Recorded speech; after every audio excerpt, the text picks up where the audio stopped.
Si tu veux voir les performances d'un algorithme qui se glisserait dans le top 15 des meilleurs algorithmes utilisés par les hedge funds, alors jusqu'à la fin. Une métrique qui est également importante en trading, c'est ce qu'on appelle le hit rate ou alors le win rate, ou alors pour les statisticiens on pourrait même dire l'accuracy en anglais.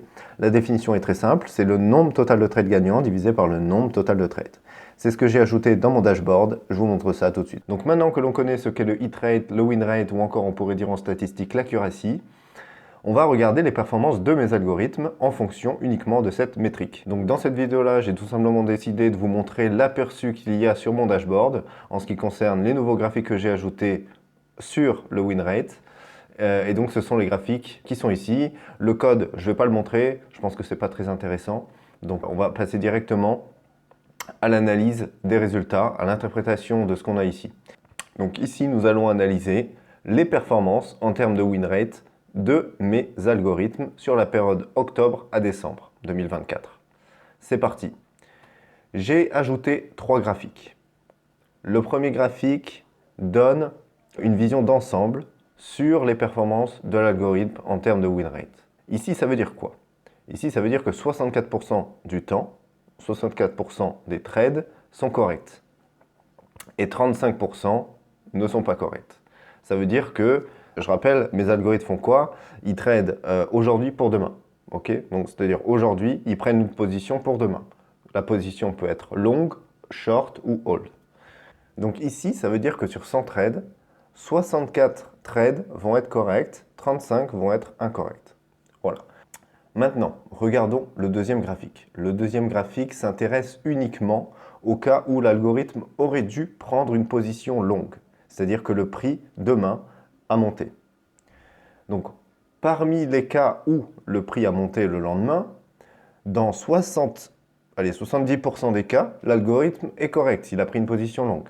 Et dans 30% des cas, il n'a pas pris une position longue, il a pris une position short ou hold. D'ailleurs, je n'avais pas vu, on peut regarder aussi la fréquence. Ici, il y a 7 trades qu'il a ratés et 16 trades qu'il a gagnés. Et enfin, c'est le même scénario pour le dernier graphique. Ici, on va simplement regarder les cas où l'algorithme aurait dû être short, c'est-à-dire il aurait dû vendre à l'open et réacheter à la close. Ici, dans 60% des cas, il est correct, 39% des cas, il est incorrect. Il a fait 13 trades incorrects, c'est-à-dire qu'il a pris des positions longues au lieu que ça aurait dû être short. Et il a pris 20 positions correctes, c'est-à-dire qu'il a shorté quand il fallait shorter. Donc maintenant que l'on sait de quoi on parle, quelle est l'interprétation de ces pourcentages? Alors par exemple, pour ce 64,3%, ce nombre-là est une estimation du nombre de trades gagnants sur 100 trades. Donc ça veut dire quoi? Ça veut dire que dans 64% des cas, l'algorithme prend la bonne position.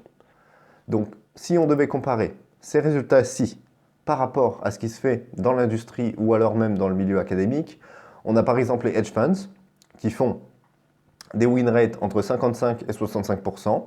Donc ici par exemple, on se positionnerait dans le top des algorithmes de trading dans les hedge funds. On a en deuxième position peut-être ce qui se fait dans le milieu de la recherche, là où les chercheurs développent des algorithmes qui ont des performances autour de 55-60% de hit rate. Donc là, on est clairement au-dessus. Et ensuite, on a les institutional traders ou les prop firms qui font globalement des performances entre 50 et 60%.